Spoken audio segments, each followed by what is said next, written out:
name is Scott Hornberger. I'm the owner and operator of Troy Community Radio. I am excited to announce our new partnership with Channel 5 as we work in tandem to bring you great community programming on both Troy Community Radio and TV5. Today, we are marking Troy's 200th birthday. It is the kickoff party of their Bicentennial, and we are at the kickoff party now. And what do you say we go on out and talk to a few of these people that have some great exhibits right here at the kickoff birthday party?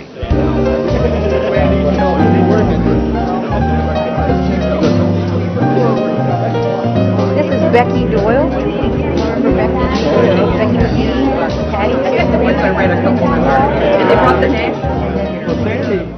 TV5 coverage of Troy's Bicentennial kickoff celebration. It continues here on TV5, and I'm with one of the co-chairs of the Bicentennial, Stan Cagley. Stan, this is a great function you have here, a very good turnout. This has gone very well. We're very appreciative for Hobart Corporation for allowing us to use this facility. Isn't it a wonderful day and a wonderful event going on? We are very grateful for, of course, all the people who helped assist, the volunteers and the organizations that came together to showcase all the great history in the last 200 years of our wonderful city. Absolutely, and again, a tremendous turnout for Troy's kickoff to its Bicentennial birthday party. 200 years old. It's hard to believe, isn't it, Stan? It's amazing. We've been here 200 years. All the great things that have happened in Troy. Of course, we survived the 13 flood. We worked through the Civil War and all the World Wars and other events. And today, we're a wonderful, vibrant city and with a bright future. So that's why a lot of native people here come here. And that's why Benjamin Overfield in his town would not have been unusual to have Native Americans.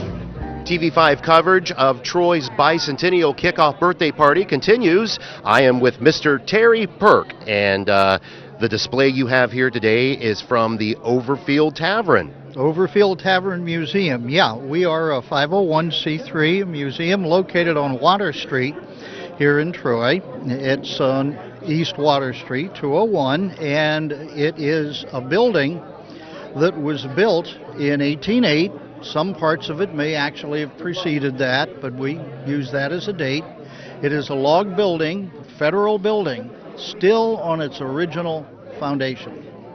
And it's been added to over the years, but now we are lucky to have it as a museum, and in that museum we have acquired an awful lot of really good artifact material.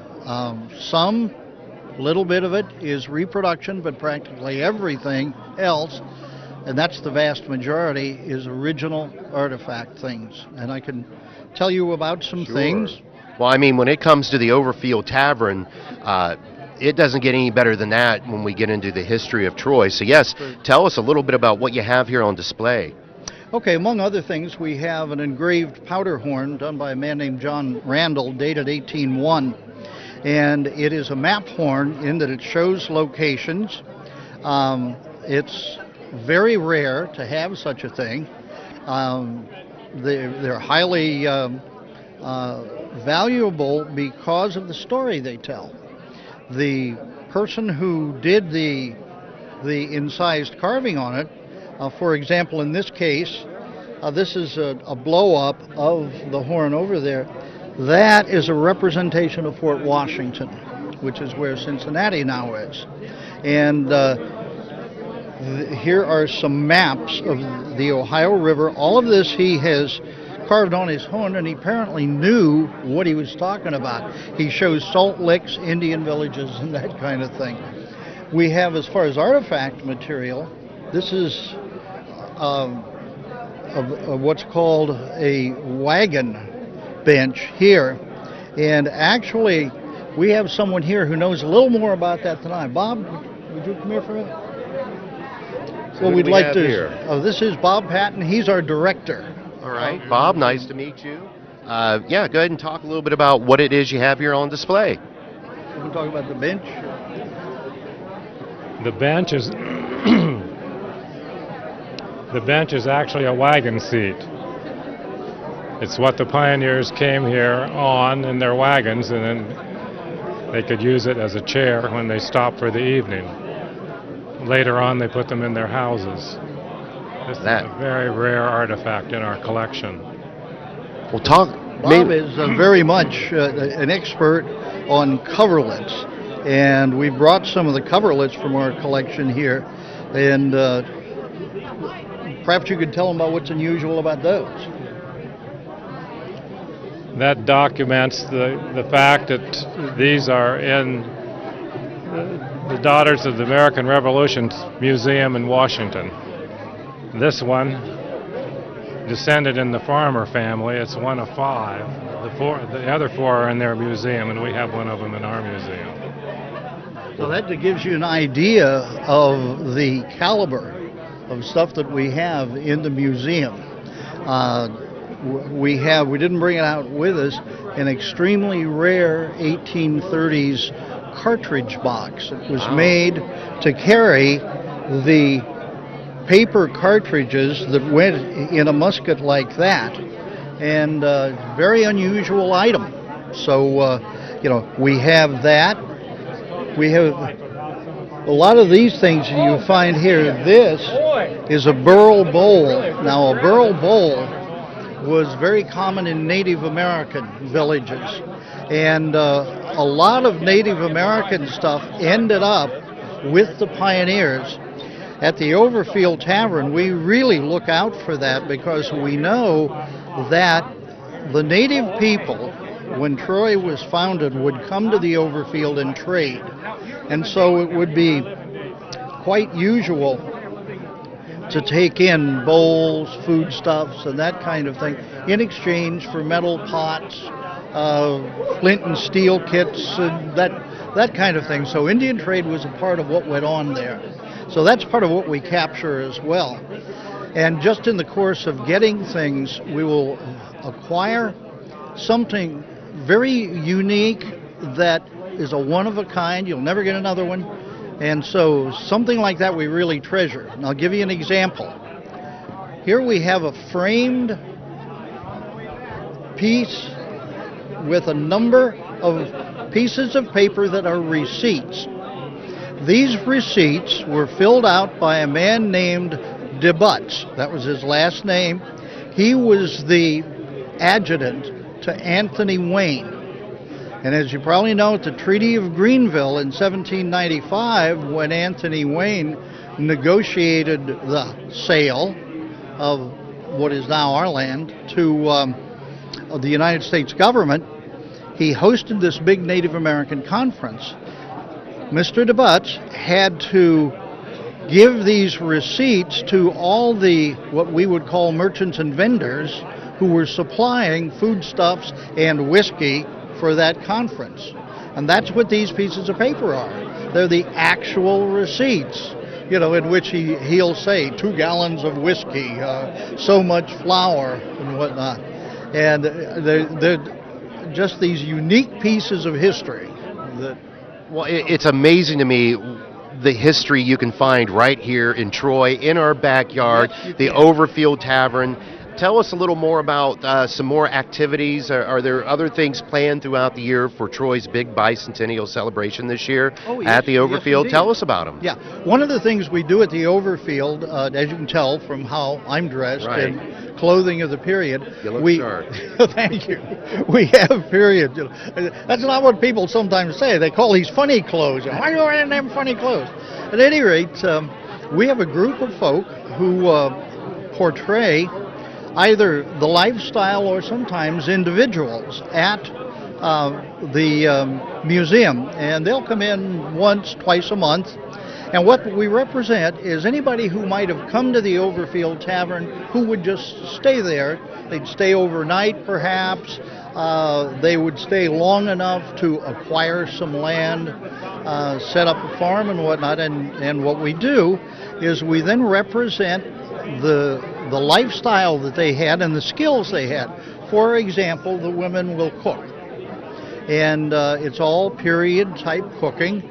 The guys will do what guys did back then. You might be making a new pair of moccasins, You might be skinning out a squirrel. We even do that from time to time. And to show what the lifestyle was like and how that, for example, a Native American passing by who would come there to try to trade, how they would interact with these people. Well, these are all folks that get together and we go different places, but the Overfield is certainly our regular home. And so we try to represent the culture of the day and to show a little bit about what early Troy was like when people first came here. When Troy was established when Overfield built his tavern in 1808, there were very few people here. By the time we were incorporated into a village in 1814, it had begun to grow. And you began to see things like federal buildings here. You began to see what had been just paths in the woods turning into streets of the town. And so it's really interesting to showcase that. Yeah. Well, I'll tell you, again, Overfield Tavern, there are a number of things that will be going on throughout the year for the Bicentennial. Always a pleasure talking to you, Terry. You're always a wealth of great historical information, and we look forward to talking to you more in the future, sir. Oh, I hope so. Absolutely. Okay, thank you. Thank you.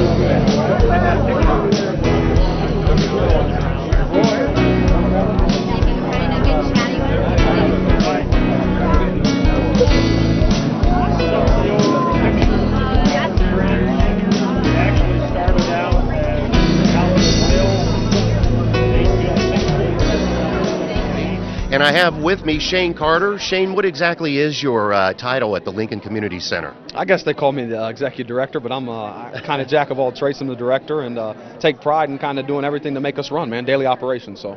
Awesome. Well, I'll tell you what, this is Troy's kickoff party to their Bicentennial. Can you believe it? Troy is 200 years old. Yeah, it's a blessing. I say, we've had a lot of great people that have came back and made all these exhibits you see in these organizations and businesses possible. Without the, without Hobart and without all these people that were philanthropists in this area, things like the Lincoln Center wouldn't exist. So, very blessed to be a part of that.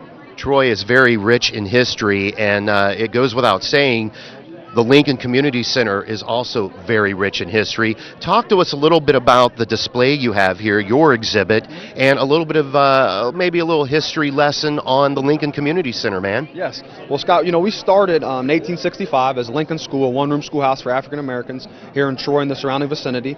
We operated as a one-room schoolhouse until 1894, and at that time the state Senate passed what was called the Arnett Bill, and that temporarily integrated Troy City schools, and a lot of the African Americans went to Edwards School.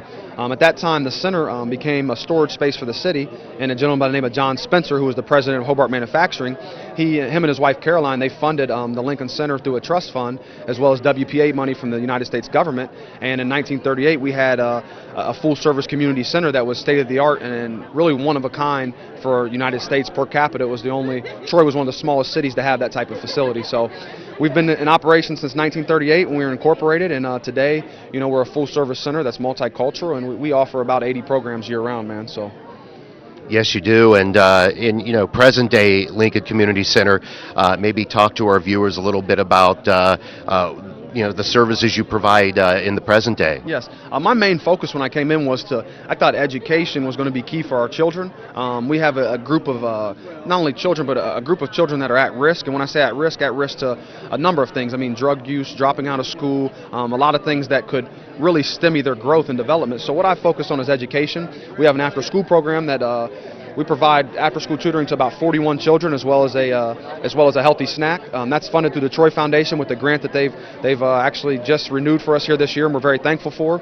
And then also we have a wide range of recreational and social programs to stimulate the children, but also to promote physical activity. I think child obesity is real, and I think that the more you get children out and physically active and expose them to different things, the better off they're going to be as far as adults and being willing to try new things. So we really focus on our youth. We have a wide range of programs for senior citizens as well.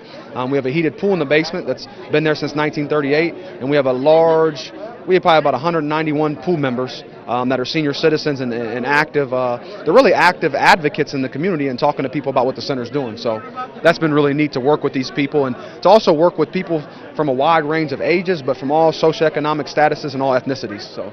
Well, if we could zoom in a little bit on some of the exhibits here that you have, one that really stood out to me, and then if you go over here more toward the center, it's the black stockings. Yes. Now that is really, really interesting. Tell us a little bit about who the Black Stockings were. Was it a ball club? Yeah. So the Black Stockings was a semi-professional football team. They actually played their games up at Highland Park, up here around where the Stouter Hospital area was. But the Black Stockings, they practiced at the Lincoln Center and used the Lincoln Center as their locker room. This team, they played from the early 1900s all the way into about 1940. And some people that played for them that people may know from Troy are Charles Ross, who was one-time president of City Council. We also had some people, Octi Calvis, who was a minister here in Troy. And they were a semi-professional African-American football team that traveled throughout mainly Ohio and some of West Virginia and played football games all the way until about 1940. So, who knew? Who knew? There is so much history to explore, so much history to learn. About the Troy community. Troy, Ohio, 200 years old this year, and if you come out and check this out, all kinds of great exhibits. Lincoln Community Center is no exception. This is a great display. Thanks for sharing it with us, Shane. Scott, thank you for the opportunity. I just want to thank the city of Troy and everybody that's been able to make us, will allow us to have a lot of positive development and progress we've made here at the center in the last 2 years. So we look forward to a solid 2014 and wishing everybody a happy Bicentennial. Thank you, Shane. Strawberry.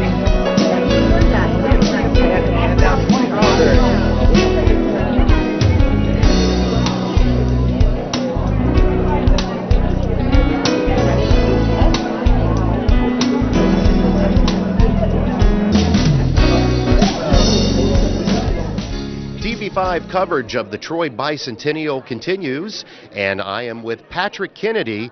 Patrick, you're with the Troy Historical Library, correct? Yes, the local history library is a branch of the public library, and I'm the director or archivist over there.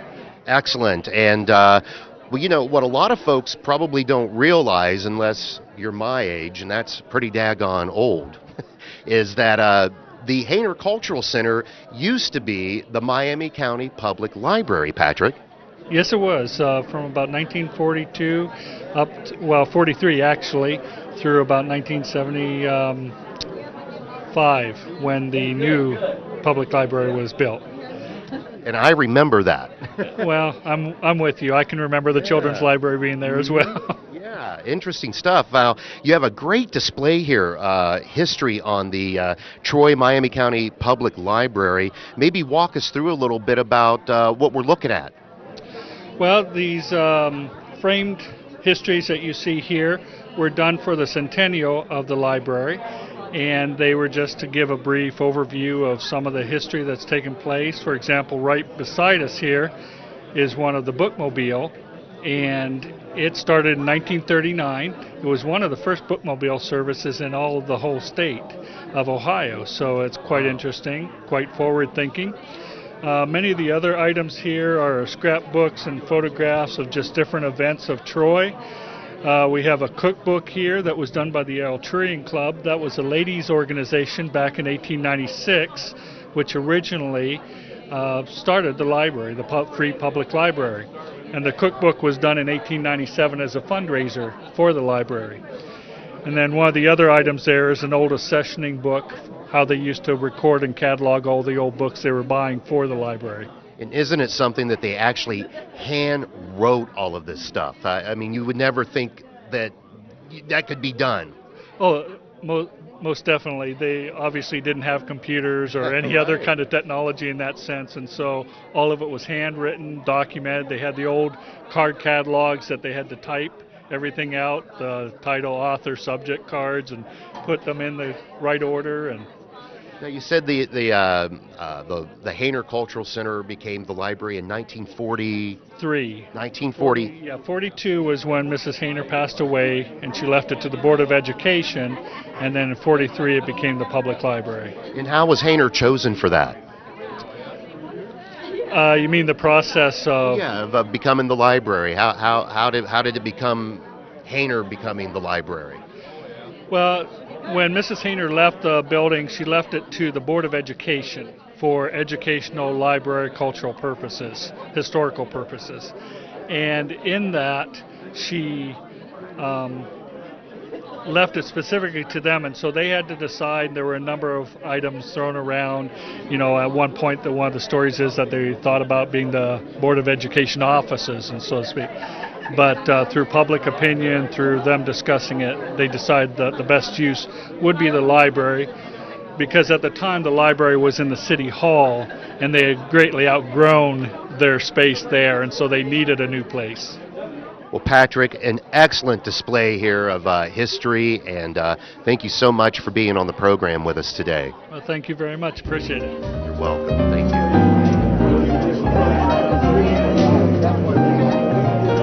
Yeah. What would you like to know about the ghost story? Yeah, the ghost stories of Troy. Look over here. We have. Where are they?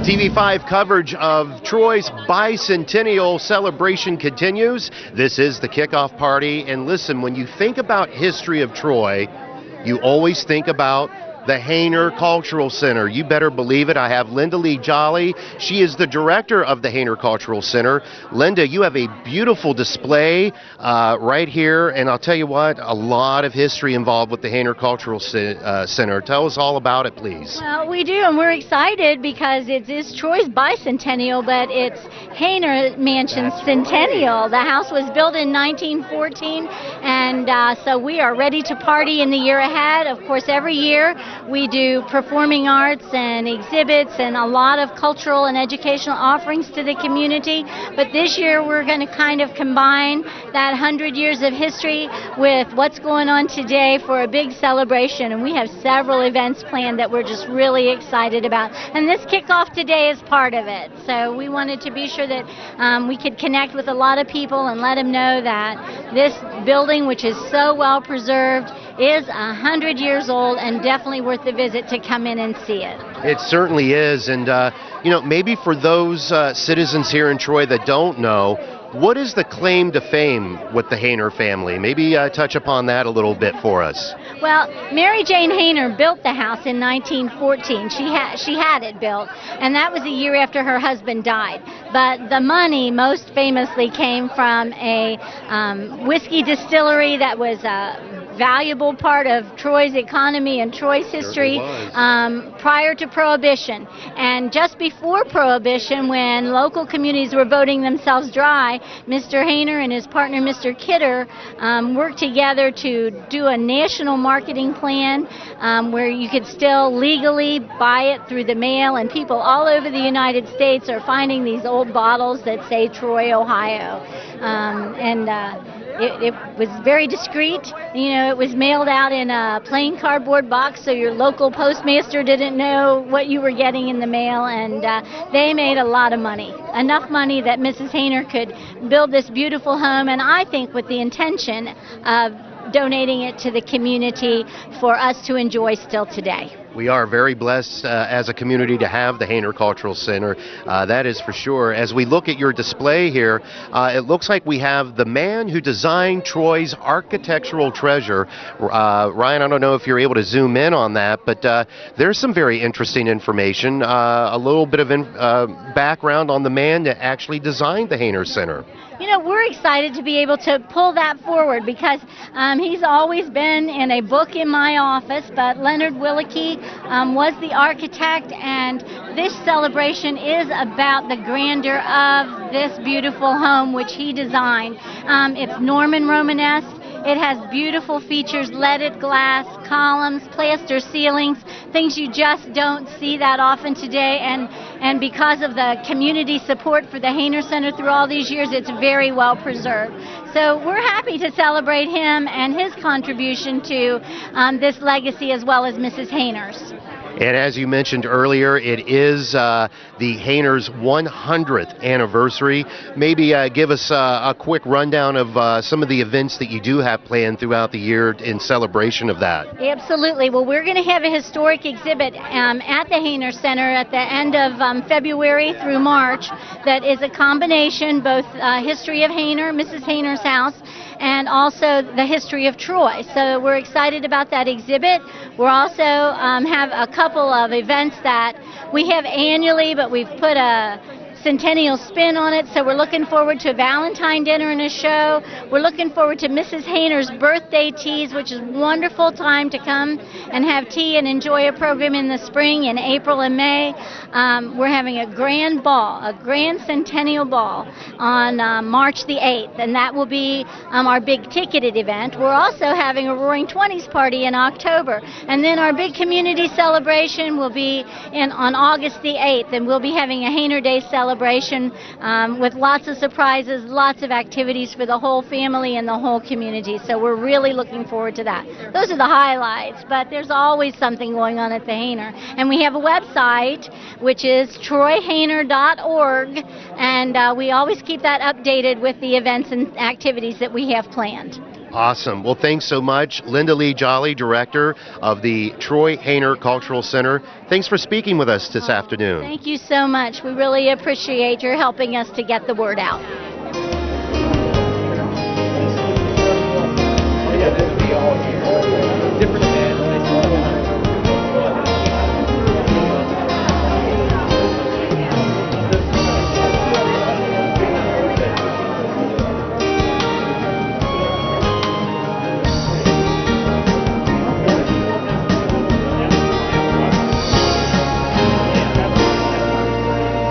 TV5 coverage of Troy's Bicentennial Kickoff Party continues. I'm Scott Hornberger, and I am with Sue Knight with the City of Troy. How are you, Sue? I'm fine, Scott. Nice to see you.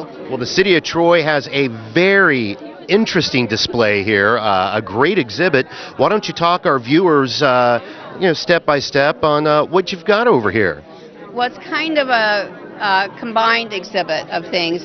The first right here is from Troy's most recent history, which is the Gentlemen of the Road event, which happened over Labor Day weekend. While it is recent, it is still now part of Troy's history. On down the table, we have items that are mainly reflective of Troy's sister city relationship with Takahashi City, Japan. This is just a very small indication of things that one might find on display at City Hall if they wanted to come in and look at them. These are things that might have been exchanged over the years or are just reflective of that. Of course, we do have a few things that aren't Sister City, like the little cat's meow of City Hall or something like that. Very nice. This actually is a Christmas card that was sent to me by a friend in Takahashi. So just indication, different things. These are the two Sister City agreements that have been signed over the years. Down at the very end is a display of fans. Those are mainly advertising fans that I have collected during my visits to Takahashi with the student exchange program, which happens in August. August is extremely hot in Takahashi, so one certainly needs the fans. Then also we have a display related to the river corridor. The river is definitely Troy's history. Troy was founded on the river, as many cities were, in the interest of commerce and travel. So over the years, the river is definitely part of Troy's history. There's pictures of the boathouse as it might have been in the 50s, 40s, 50s, 60s that people might remember who went to see the boat races on Saturday and Sunday, and the skiing exhibits. And then there's information also about the concept plan for a possible future redevelopment of the riverfront development program, which includes part of Treasure Island. That's very exciting, and I know that in the coming months this year, we're going to learn more about the Treasure Island River Adventure Series, the design, concept. There's a lot of news forthcoming on that, Sue. Well, and that's actually the riverfront redevelopment area, which includes Hobart Arena as well as other areas of the river down towards Treasure Island. The River Adventure Series is a program that's been going on for several years that has utilized various areas of the river for recreation. So yes, there will be more information. Hopefully the council will be discussing this in the coming months. Very good. And looking at some more of your displays over here. This is actually Hobart Arena. This is Hobart Arena. That is just the history of Hobart Arena program from the rededication. This is a picture from when the floor was first replaced in the 70s of games being played on it. Pictures of Troy Bruins. I don't know if too many people remember the Troy Bruins hockey, but I certainly do. It's a fun time. And then a huge notebook of pictures from the Troy Skating Club. I think was provided by Kathy Slack. Really fun to look at. You do. You have an amazing array of artifacts and treasures to look at. And Sue, we certainly appreciate you speaking with us and having us here to cover the event. And we're just so glad that so many people came out to start Troy's birthday. You know, this is a birthday party. That's so right. It's a lot of people are here having a good time. And what I'm really loving is seeing people look at a display and say, I remember that, and they start talking about their memory. And I'm enjoying that immensely. I'm enjoying it too. Yeah, I'm a big history buff, and Troy is so very rich and blessed with history. We are. And there's so much to learn about. So yeah, stay tuned to TV5 as we keep you updated in the months and days to come. A lot of events will be going on this year for Troy's Bicentennial, Sue. Absolutely. Things are planned not just by us, but by Hainer, and I think the Troy Foundation, many organizations that are celebrating a birthday in 2014. Happy birthday, Troy.